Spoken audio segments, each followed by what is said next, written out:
We got some responses back on. I put a question on notice on the Joint Strike Fighter on the 1st of March, which was about software upgrades that would take you from the 3I build to the 3F capability. And thank you for responding to those questions. And it confirmed what I think you'd said at the table, which was the hardware is practically identical. The aircraft need a software upgrade and then they're basically good to go. Are there any other hardware or non-software related details that you want to talk us through that weren't included in the response that we got? And then I'm going to go to a couple of substantive questions. Thanks, Senator. Air Marshal Air Davies, Chief of Air Force. No, the submission covers all of the upgrades that go to 3F, which is the software standard that we'll take with our first tranche of operating aircraft. There are a couple of other hardware pieces that need to come, one of which, or the main one, will be the maritime strike weapon. It is part of the JSF program, but in terms of next steps, that is one of them. Outside of that, it's software. Outside of that, it's software. Okay. Yeah, it says 95% of the aircraft is physically set. So with that, that footnote notwithstanding, the software upgrade that I think you've said early 2018 gets installed, you basically have combat-ready aircraft that are done. No, Senator, I wouldn't characterise it as done. Well, it says full warfighting capability. So so the F-35 has a program of continuous evolution. The aeroplane has a lot of capacity, particularly in software, and the ability to integrate even further. So there is already underway plans for Block 4 and several elements to Block 4 beyond 3F. So the 3F will enable us to go warfighting, but the aircraft itself will continue to evolve. All right. Full warfighting capability, what would a Block 4 aircraft be able to do that a Block 3F couldn't? A lot. As a non-subject matter specialist, as I know you can tell, please sketch out for me what you mean. That's why the Chief used that phrase, Senator. What's that? I think that's why the Chief used that phrase. Yeah, I know. Spell it out. We're not all experts or fighter pilots. Go ahead. Senator, the changes that we expect to see, are around fidelity in large part. We would expect to see improvements in performance, that is range, in geolocation being more accurate. Those kind of improvements, technology will move us along that path. The other element that's significant for the development of F-35 is the ability to get multiple inputs for the same target. That is, instead of saying that it is an enemy radar that is a search radar, we'll be able to actually tell which radar in which location with what mode has been selected. That's not just for the F-35. The most important part of that, in my view, is the ability to then disseminate that information to the other warfighters, that's soldiers, sailors and airmen who are in the fight. It allows us to gather more intelligence, so the next time we go and fight, that we have better data on which to base that. Okay. It is that evolution. Okay, thank you. That's what you get with a Block 4 aircraft. Can you just confirm for us, because the last time I asked this was a couple of years ago, how many aircraft is Australia actually committed to buy contractually?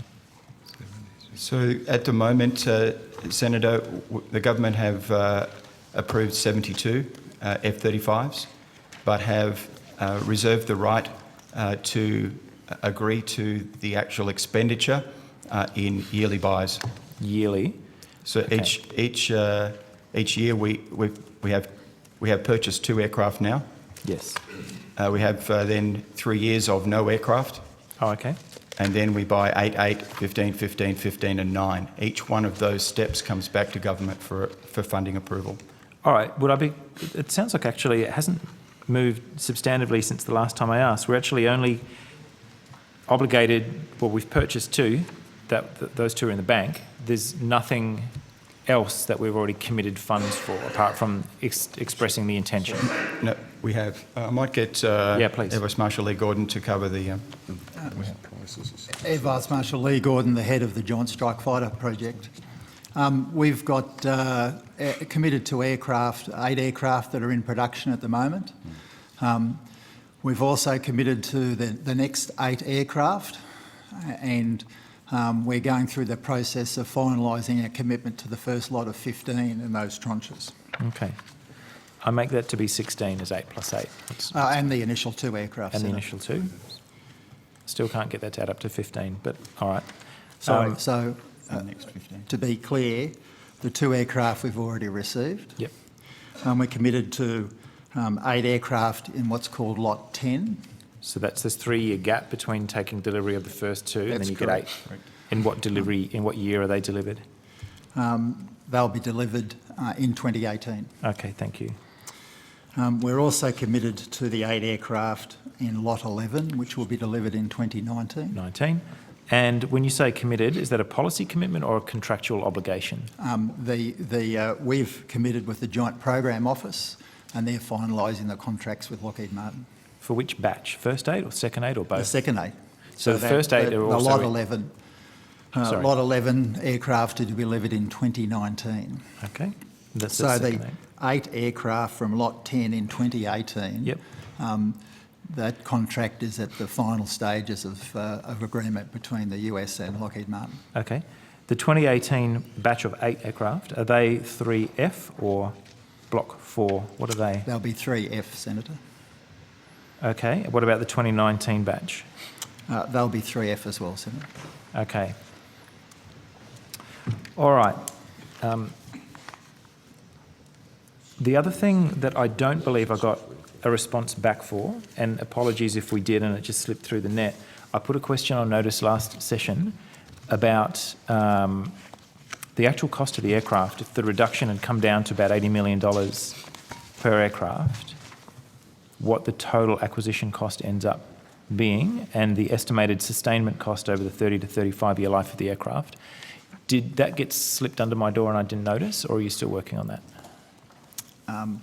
I'd have to confirm exactly where the answer is to that question, Senator. All right. Preemptive apologies if I do already have it, but I don't think I do.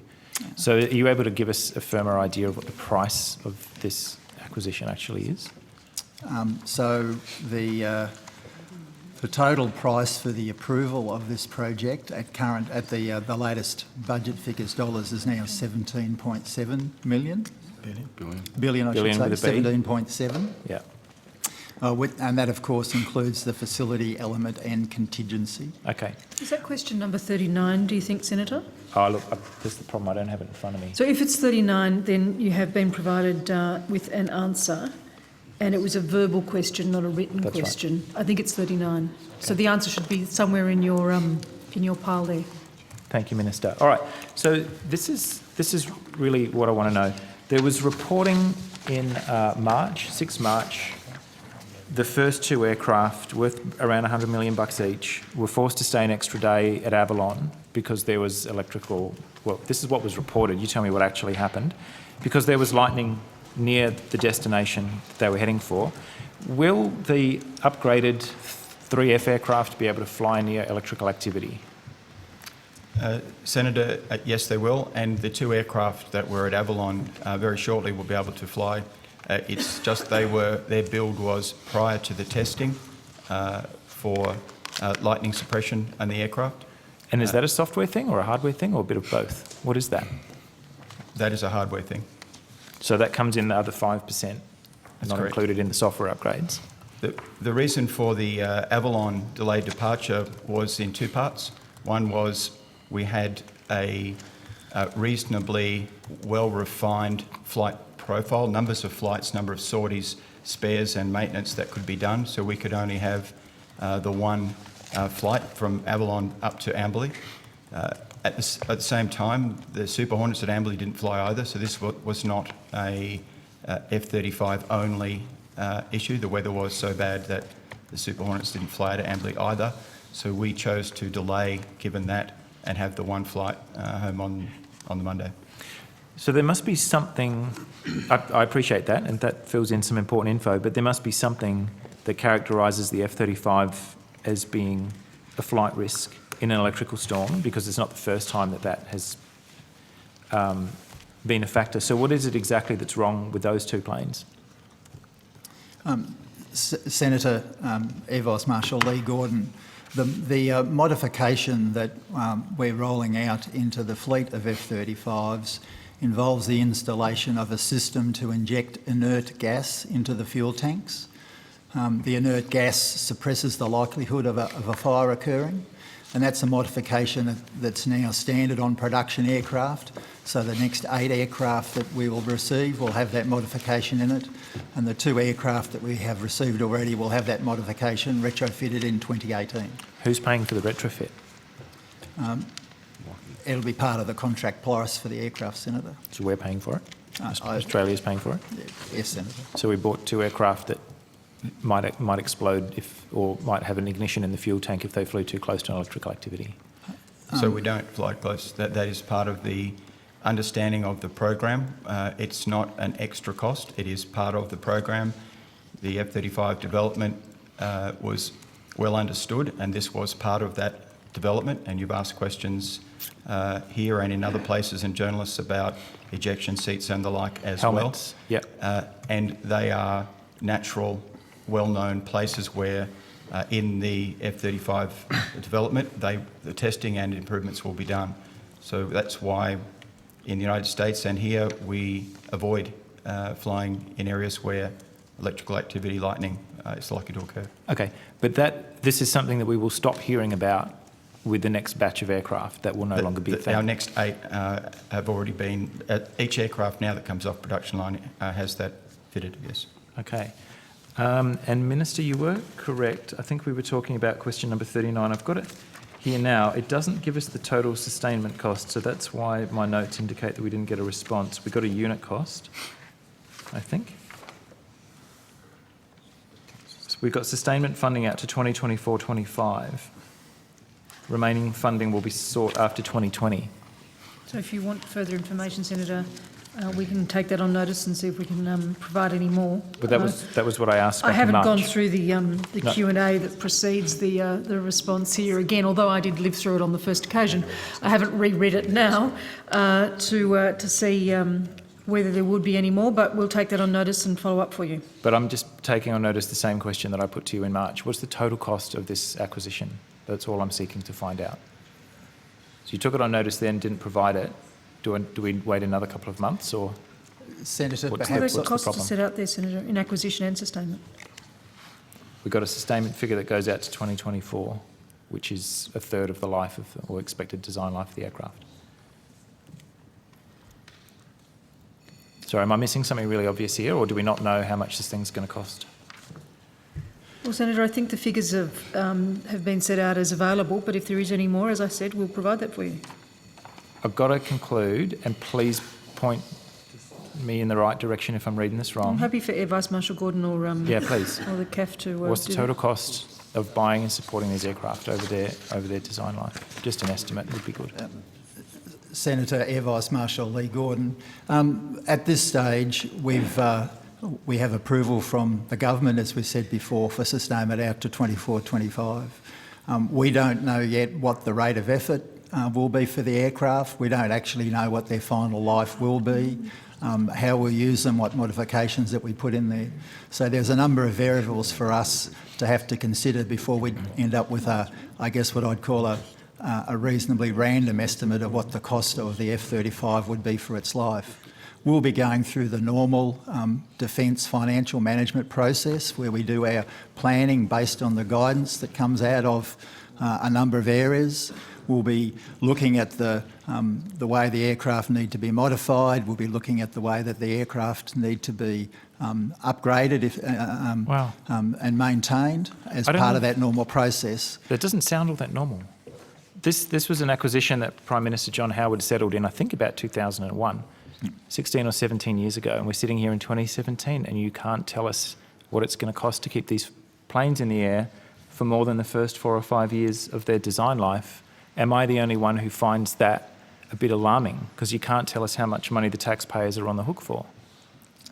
Senator, we will go through a planning process. But to we're identify- 17 years into your planning process. But Senator, there are things like how much will we use the aircraft compared to how much will we use simulators to train the aircrew, activities like that. There are a number of variables, and it would be very foolish for me to propose that we have a number that could be easily misinterpreted to represent what the cost of operating the aircraft would be for its life. It'll be part of the normal defence planning process, Senator. What's more difficult to interpret is when you can't give us basic info. That's the vacuum that people throw their interpretations into. If you give us a number, there's no interpretation necessary. We have a number. Anyway, I'll put it back on notice where it was in March, and we'll see how we go. Thanks all for your time. Thank you, Chair. Thanks, Senator Ludlam.